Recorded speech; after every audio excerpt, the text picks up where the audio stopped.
While waiting for the subway, Kei notices that his childhood friend Kato is also standing nearby, but he doesn't say hi to him. Suddenly, a drunk man falls on the train tracks, and nobody knows what to do. Kato jumps in and tries to move the guy, but he can't do it alone. He asks the crowd for help and even calls Kei by name, but everyone ignores him. With no other choice, Kato moves the man as much as he can, and once he's at the platform's edge, the crowd finally helps him pull the man up. At that moment, the train appears and Kei tries to help Kato get back too, only for both of them to fall. The train runs over them, and they get ready to feel pain. However, to their shock, they appear inside a white room instead. There are other confused people there, and a huge black sphere. Kei leaves the room to check the door, but it's locked. Kato checks the windows, but they can't be opened either. Then Kato confronts Kei for ignoring him at the station, and Kei claims he didn't see him. While they wondered what happened, the other people confirm that they also died and woke up in this room. Suddenly, laser beams come out of the sphere and create a wet female body out of nothing. The group confirms that's how everyone has appeared here. Since the woman is naked, Hiroshi tries to stare at her body, so Kato covers her with his jacket while ignoring Hiroshi's protests. Then the sphere plays a wake-up song before a message appears on its screen. It says that their old lives are gone, and the sphere gets to choose how they'll live their new ones. The sphere shows them a portrait of an onion alien and tells them to kill him. When the sphere opens, they find a bunch of guns inside and a man connected to the computer. He's unconscious and doesn't react when they poke him. There also are a bunch of suitcases with their names, and they open them to find some strange suits. Nobody dares to put them on except for Kishimoto, who is wary too, but needs to cover up her naked body. Kei notices that Nishi is already wearing the suit under his hoodie. While they inspect the guns, Suzuki shares that he remembers being sedated and taken to the hospital after a car accident. So they wonder if they're all hallucinating because of medicine, a coma, or an experiment. The sphere tells them to go as a countdown appears on the screen. Suddenly, their bodies begin disappearing with the same blue lasers from before. The entire group is teleported outside, and for a second, they think they can go home. So Nishi decides to speak up. It turns out they're on a virtual reality show produced by Nishi's father. It's called American Tryout and organized by American Cable TV and Yale University. Whoever completes the mission wins $100,000.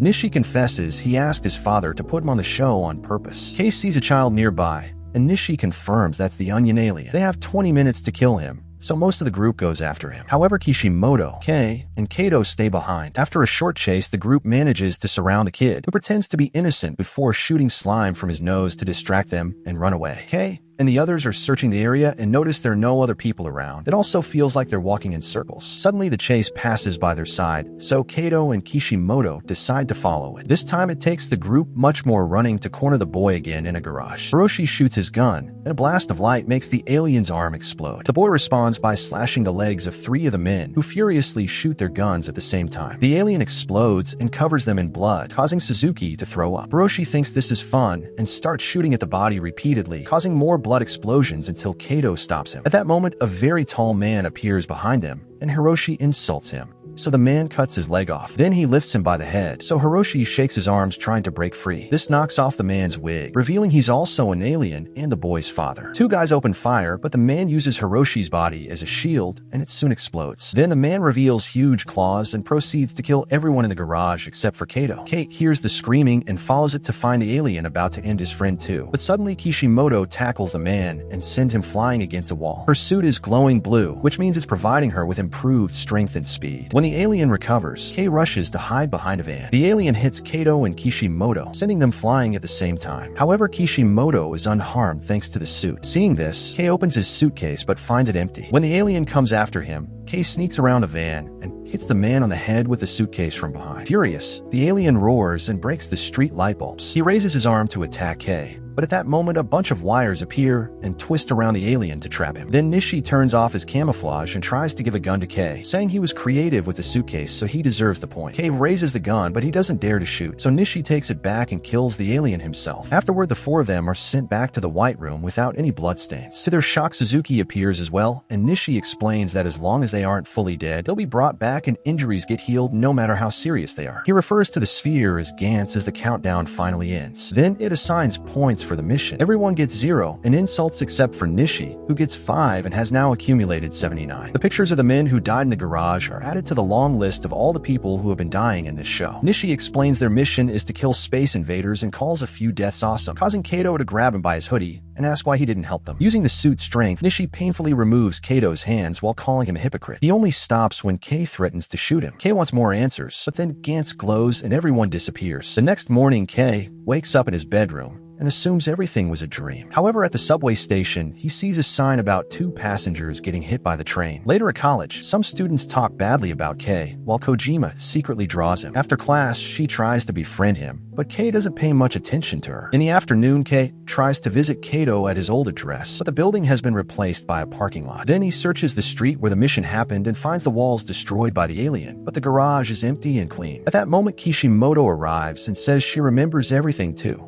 She even has the suit. This confirms it was real, but they can't go to the police because nobody will believe them. Then Kishimoto asks Kei if she can stay at his house. When they get there, she explains she lives with her boyfriend and they recently broke up. She tried to self-delete in the shower, but instead she woke up in the white room. Kishimoto has the jacket Kato lent her, and in a pocket they find his notebook. Kei reads it to look for a new address and learns that Kato is on parole. He remembers that Kato never went to high school and his father was violent, which could explain a life turned to crime. Meanwhile, Kato has a nightmare about the death of the alien child. When he wakes up, he goes to the bathroom, and his brother Ayumu checks on him, but Kato tells him everything's fine. After the boy goes back to bed, the blue lasers take Kato's body and send him to the White Room. Kei and the other survivors from the last mission are already there, plus 3 new people consisting of a young woman, a grandmother, and a crying child. Gantz plays the wake-up song and tells them that today's target is the Tanaka alien. Nishi tells them they can never escape Gantz, and any deaths will just be replaced. Kei and Kato realize that Nishi used the 3 men yesterday as bait. Then Nishi and 2 new people are already being teleported, so the others rush to grab the weapons and the suits. The child and the grandmother are the first ones to appear in a parking lot, and they're immediately found by the alien, who opens his mouth to reveal a bright light. When Kei also arrives, he's horrified to find the bodies on the ground. The alien is waiting nearby while listening to music, and Kei wants to shoot it, but his gun hand hasn't finished appearing. When the alien sees him, it opens fire, and Kei defends himself at the last second. Kei is hit by the blast, but the suit keeps him safe, while his own shot destroys the alien's boombox. Furious, the alien shoots again. However, he aims at Nishi to get him out of camouflage mode. Nishi lands on top of a vent, and the alien jumps to tackle him right through it. On the lower floor, they land on a car, and the alien starts beating Nishi up. It's so strong that it breaks the suit, and the alien gets ready to shoot him. After some hesitation, Kato jumps in and grabs the alien to make it shoot at the wall instead. When they fall to the floor, the alien turns its head and prepares another shot, but Kato jumps to make it fail again. The alien tries to escape from his hole, but Kato starts squeezing, and with the strength provided by the suit, he manages to put it out. Kei rushes to check on a bleeding Nishi, who tells him to get 100 points to revive him, and then dies. Suddenly, the alien appears behind Kato and punches him down. Then it turns to shoot at Kishimoto, but Kato tackles her to save her, and the shot destroys a few cars instead. The alien starts hitting Kato, who pushes Kishimoto out of the way to protect her again. Kei wants to shoot it, but he can't because he would hurt his friends. When the alien gets ready to shoot Kato, Kishimoto grabs a pipe and begins hitting its head with it, causing the shot to destroy the power switches instead. The creature comes after Kishimoto and grabs her arms, so she kicks him in the groin,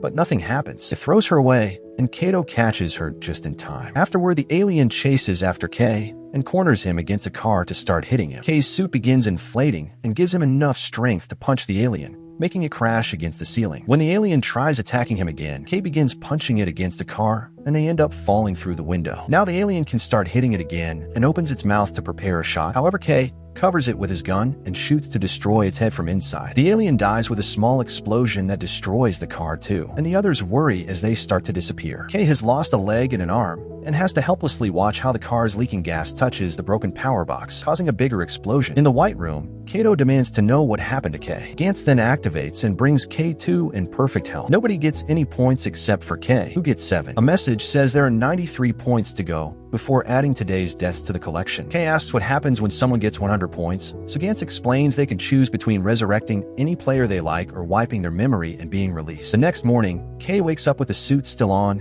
and he tests it by destroying a pan with just his hands. After covering the suit with normal clothes, Kei spends his day doing some tests like making big jumps all over town. When he's about to test if he could do it on rooftops, he gets a call from Kojima to invite him to a coffee shop. They meet for a snack and Kojima shares her art. In return, Kei shares that he used to protect Kato from mean boys at school. Meanwhile, Kishimoto visits Kato to return his jacket. He confesses that he was in juvie because he killed his father, who always came home drunk and beat Ayumu. Later, Kato watches the news and notices the police investigating the damage in the garage. Ayumu tells him that lately he's been dreaming that his brother disappears, but Kato assures him he isn't going anywhere. That night, the heroes are called back to the White Room with new players. The mission today is a creature known as the ill-tempered alien. Kato asks the newbies to put on the suits and grab a gun, but a monk protests by saying this is the work of the devil. It causes Kato to freak out as he explains he doesn't want to see any more death. Kay tries to calm him, and an argument ensues, only to be interrupted when Gantz starts sending them out to the mission. The group is taken to a museum with two huge statues at the entrance. One of them must be the alien, but before they can discuss a plan, a newbie shoots the left statue and destroys it. At that moment, the right statue starts moving and tries to stomp on the players, who move away just in time. Everyone starts running while the alien keeps using its fists or feet to try to kill them, but it's too slow. The monk runs into the museum and hides inside a room full of Buddhist art,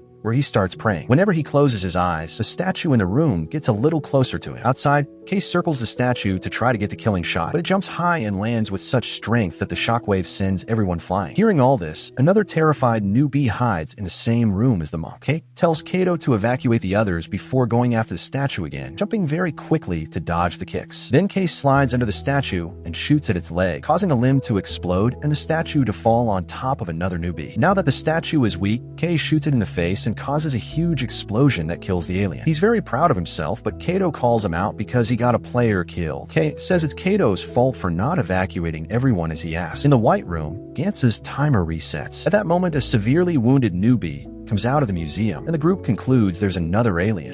Kato and Kishimoto go inside and find the monk dead in the Buddhist room. Suddenly, a statue with multiple arms attacks Kay, who blocks the blow with his gun and gets disarmed in the process. Then the statue begins to repeatedly stab Kay until Kato drags him away. He leaves Kay with Kishimoto, saying it's his turn to fight to protect his friend like Kay used to do for him in school. Afterward, Kato sneaks around the room with his gun ready. Thanks to the reflection on the glass, he sees the alien appearing behind him and dodges its attacks, causing some art to get damaged instead. Suddenly, the alien starts talking, pointing out it was the humans who attacked first and killed its friends. Feeling bad, Kato lowers his gun, only for the alien to attack again and disarm him. It then announces it wants revenge, but at that moment, it explodes from a shot by Kishimoto. Unfortunately, the alien has dodged the attack and hits Kishimoto to knock her down. It opens its arms and reveals more swords, only to stand there as if it was a real statue. Kato gets a blade from his suit and attacks the alien, starting a vicious sword fight. The alien is clearly much stronger and easily overpowers Kato, throwing him away. Kishimoto catches him midair while the statue comes closer to kill Kato. However, Kishimoto jumps in to protect him and gets impaled by multiple swords at the same time. She falls in Kato's arms, and with her last breath, she tries to kiss him, but dies before their lips meet. The furious Kato attacks the statue again, but the alien simply uses the swords to toss him from side to side by slashing his whole body, then finishes him with multiple stabbings. After throwing the body toward Kay, the alien says it'll destroy everything as revenge. Seeing all his friends dead, Kay forces his weak body to stand up and activates the suit to its maximum power. The alien easily blocks his attack and starts moving its arms as so. Kay has to jump out of the way. Then he notices a gun stuck in the railing, so he makes another jump to dodge the swords and grab it. When the alien is close enough, Kay opens fire. However, the creature blocks the shot with its swords. Next, the alien drops the small Buddha statue on the ground. The figure begins to crack and grow, getting so big that it destroys the stairs and bursts through the roof. In the process, its giant hand has picked up Kay and now claps to kill him, but Kay ends up falling. He starts running away, but stops when he hears Kato's voice and receives his friend's gun. Kay opens fire, and the statue tries to grab him, only to get the hand blown up instead. Then Kay runs up the statue's arm, but when he reaches the face, he gets headbutt and falls. Refusing to give up, Kay punches the statue's face and ends up getting swallowed instead. Now he's inside the creature. Kay can shoot all around him and kill the alien with a huge explosion. Afterward, Kay runs to check on Kato, but disappears before he can help. Suzuki and a newbie are already in the White Room, but not the others. Gantz gives Kay 13 points before adding the new photos to the dead list. As soon as Kay sees Kishimoto and Kato, he asks to get his friends back, but Gantz reminds him he needs 100 points. The next day at the station, Kojima notices that Kay is in a bad mood and offers her help, but Kay ignores her. Then a kid starts crying because his hat fell on the rails, so Kay jumps in and retrieves it, making the child very happy. At that moment, the train appears, but Kay doesn't move, so Kojima immediately drags him back to the platform to save him. She cries as she explains she likes him, and Kay promises to her that he won't die. Later, Kay visits Ayumu to drop the bad news. That night, Kay reappears in the White Room, where Suzuki plus a bunch of new people are waiting. Then Gantz begins playing its song to announce a new mission. Meanwhile, Kato appears in a crowd outside the museum.